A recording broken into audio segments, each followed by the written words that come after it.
আজকে একটা গল্প শোনাবো। এক ধনী ব্যক্তি তার ড্রাইভারকে বলল, চলো একটা পিৎজা শপে চলো, অনেক দিন পিৎজা খাই না।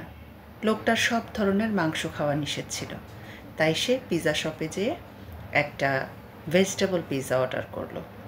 লোকটা তার ড্রাইভারকেও নিয়ে যেয়ে বসালো।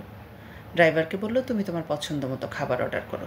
লোকটা ছিল খুবই বন্ধুত্বপূর্ণ একজন মানুষ। সে তার গরিব ধনীর মধ্যে কোনো বিভেদ করতো না। যাই হোক, তো ড্রাইভার তার পছন্দ মতো একটি খাবার চয়েস করে এবং স্যারের আগে ড্রাইভারের খাবারটা চলে আসে, তাই ড্রাইভার খেতে আনইজি ফিল করতেছে। এটা বুঝতে পেরে লোকটা বলল, তোমার খাবারটা এসেছে, তুমি খেয়ে নাও। তো লোকটা বলল, না স্যার, আপনারটা আসুক, আমি তারপরে খাচ্ছি। এর মধ্যে লোকটার জন্য পিৎজাটা চলে আসলো।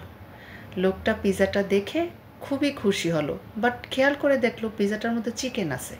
তখন লোকটা ওয়েটারকে ডাক দিয়ে বলল যে, আমি তো ভেজিটেবল পিৎজা অর্ডার করেছিলাম, এটা তো চিকেন পিৎজা। তখন তারা সরি বলে আবার পিৎজাটি চেঞ্জ করে ভেজিটেবল পিৎজা এনে দিল। লোকটি পিৎজাটি দেখে খুবই খুশি হলো এবং হাত দিয়ে টুকরাটি যখনই উঠালো তখনই তার একটা কাশির মতো আসলো।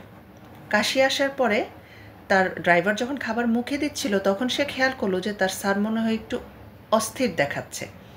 তো সে তার খাবারটা নামিয়ে রেখে স্যারের দিকে তাকিয়ে আছে। এর মধ্যে লোকটা পিৎজাটা আবারও মুখের দিকে নিতে নিল।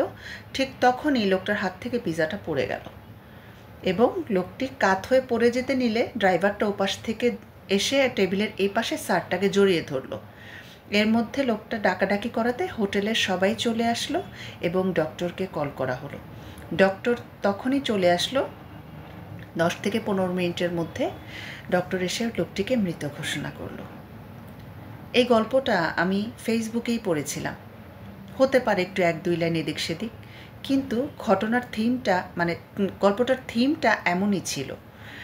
এবং আমি এই গল্পটা পড়ার পর আমি যেটা প্রথম উপলব্ধি করতে পেরেছি যে লোকটার সামনে পিৎজাটা আসলো, লোকটা তার পছন্দের খাবারটি হাত দিয়ে ধরলো, মুখের কাছে নিল, কিন্তু মুখের ভিতরে দিয়ে এটার টেস্ট সে নিতে পারলো না এবং এই খাবারটি সে খেতে পারলো না, কারণ লোকটি তার রিজিকের সব খাবার অলরেডি ততক্ষণে খাওয়া শেষ।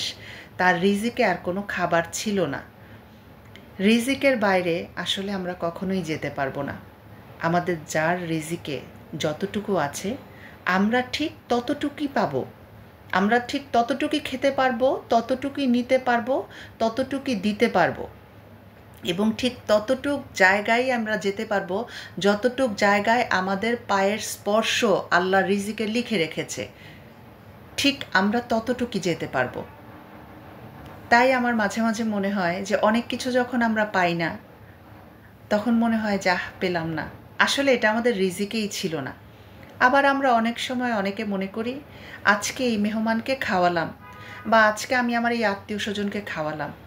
আপনি কিন্তু খাওয়ান নাই, আপনার সেই আত্মীয় স্বজন এবং বা আপনার বাসায় আসা মেহমান, তার রিজিকে যেই খাবারটা ছিল আপনার ঘরে, তার রিজিকের খাবারই সে আপনার ঘর থেকে খেয়ে গিয়েছে। তাই কাউকে খাওয়ালে বড়াই করে বলবেন না, ওকে তো আমি খাইয়েছি, ওকে তো আমি করেছি। আপনি কারোর জন্য কিচ্ছু করার ক্ষমতা রাখেন না। যার রিজিকে যেটা থাকে সে ঠিক ততটুকুই আপনার কাছ থেকে নিবে। আপনি কারোর জন্য কিছু করতে পারবেন না এবং আপনার জন্যও কেউ কিছু করতে পারবে না। আপনার রিজিকে যতটুকু আছে আপনি ঠিক ততটুকুই পাবেন। জোর করেও কেউ আপনার রিজিক থেকে কিছু কেড়ে নিতে পারবে না, আবার জোর করেও কেউ আপনার রিজিকে কিছু দিতে পারবে না।